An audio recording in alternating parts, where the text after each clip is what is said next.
కల్వకుంట్ల కవితకు కేంద్ర ఎన్నికల సంఘం శుభవార్త చెప్పింది. ఆమె పార్టీ పేరుకు అధికారికంగా గ్రీన్ సిగ్నల్ ఇచ్చేసింది. తెలంగాణ రక్షణ సేన టీఆర్ఎస్ పేరును ఆమోదిస్తూ కవితకు లేఖ పంపించింది. ఈ నెల 25న తన పార్టీ పేరును టీఆర్ఎస్ గా ప్రకటించారు. దీనిపై బీఆర్ఎస్ సభ్యులు సెటైర్లు వేయడం ఇప్పుడు చర్చనీయాంశమైంది.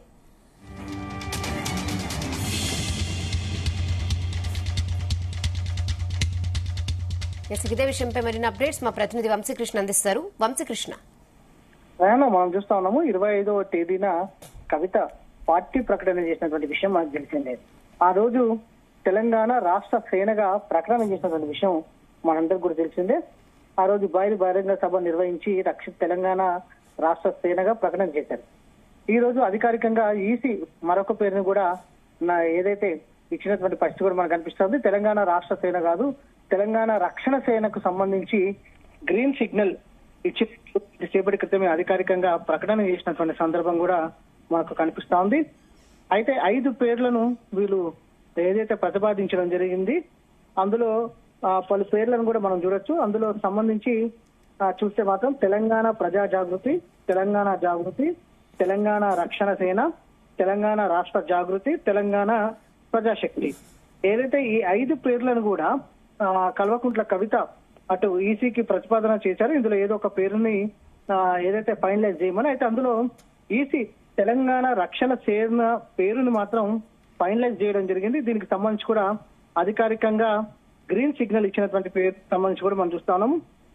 ఏదైతే మరోపక్క ఏదైతే కల్వకుంట్ల కవిత సంబంధించి కూడా కొద్దిసేపటి క్రితమే ప్రెస్ నోట్ ను కూడా రిలీజ్ చేయడం జరిగింది. విధి కల్వకుంట్ల కవిత వైపు నిలిచి టీఆర్ఎస్ పేరును ఆమెకు వచ్చేలా చేసిందంటూ కూడా హర్షం వ్యక్తం చేస్తూ తెలంగాణ రక్షణ సేన నాయకులు ఒక ప్రెస్ నోట్ ని రిలీజ్ చేసినటువంటి సందర్భం కూడా మనకు కనిపిస్తా ఉంది.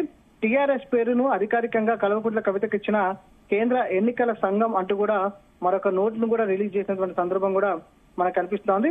బంజారాహిల్స్ లోని కవిత నివాసంలో పార్టీకి అనుమతిస్తూ లేఖను ఏదైతే అధికారులు అందజేశారంటూ కూడా తెలుస్తా ఉంది. టీఆర్ఎస్ పార్టీకి సిఈసి ఆమోద ముద్ర వేసినటువంటి నేపథ్యంలో ఇప్పటి నుంచి పార్టీ కార్యక్రమాలను వేగంగా నిర్వహిస్తామంటూ కూడా అటు ఏదైతే టీఆర్ఎస్ నాయకులు చెప్పినటువంటి పరిస్థితి కూడా మనకు తెలిసిందే. ఒక రకంగా తాము 5 పేర్లను ప్రతిపాదిస్తే అందులో 3వ పేరైనటువంటి తెలంగాణ రక్షణ సేనకు ఈసీ గ్రీన్ సిగ్నల్ ఇవ్వడం తమకెంతో సంతోషం ఇస్తుందంటూ కూడా అటు ఏదైతే కల్వకుంట్ల కవితకు సంబంధించినటువంటి అనుచరులు కావచ్చు, దాంతో పాటుగా టీఆర్ఎస్ నాయకులు సంతోషాన్ని వ్యక్తం చేసినటువంటి సందర్భం కూడా మనకు కనిపిస్తోంది. మరో పక్క బీఆర్ఎస్ పార్టీ నాయకులు వ్యంగ్యాస్త్రాలు కూడా సంధించినటువంటి సందర్భం కూడా మనకు కనిపిస్తా ఉంది. ముందుగా తెలంగాణ రాష్ట్ర సేనను ప్రకటించి మరో వెంటనే మార్చడం ఏంది, ఇది ప్రజలను తప్పుదోవ పట్టించే విధంగా వ్యవహరిస్తున్నారంటూ కూడా కొంత బీఆర్ఎస్ పార్టీ నాయకులు కూడా వ్యాఖ్యానిస్తున్నటువంటి సందర్భం కూడా మనకు కనిపిస్తోంది. ఏదైనా ఒరిజినలే కానీ డూప్లికేట్ కాదంటూ కూడా ఇప్పటికే సోషల్ మీడియాలో కూడా బీఆర్ఎస్ పార్టీకి చెందినటువంటి నాయకులు వ్యాఖ్యానిస్తున్నటువంటి పోస్టులు పెడుతున్నటువంటి సందర్భం కూడా మనకు చాలా స్పష్టంగా కనిపిస్తా ఉంది. మొత్తం మీద టీఆర్ఎస్ నాయకులు మాత్రం చాలా సంతోషాన్ని వ్యక్తం చేస్తా ఉన్నారు. ఎవరు ఎన్ని వ్యంగ్యాస్త్రాలు సంధించినా ఆరోపణలు చేసినా తమ పని తాము చేసుకొని పోతాము, ఏదైతే 2028లో అధికారమే లక్ష్యంగా తమ పార్టీ ముందుకు వెళ్తుందంటూ కూడా అటు ఏదైతే టీఆర్ఎస్ నాయకులు చెప్తున్నటువంటి సందర్భం కూడా మనకు కనిపిస్తుంది. రేహనా. ఓకే వంశీకృష్ణ.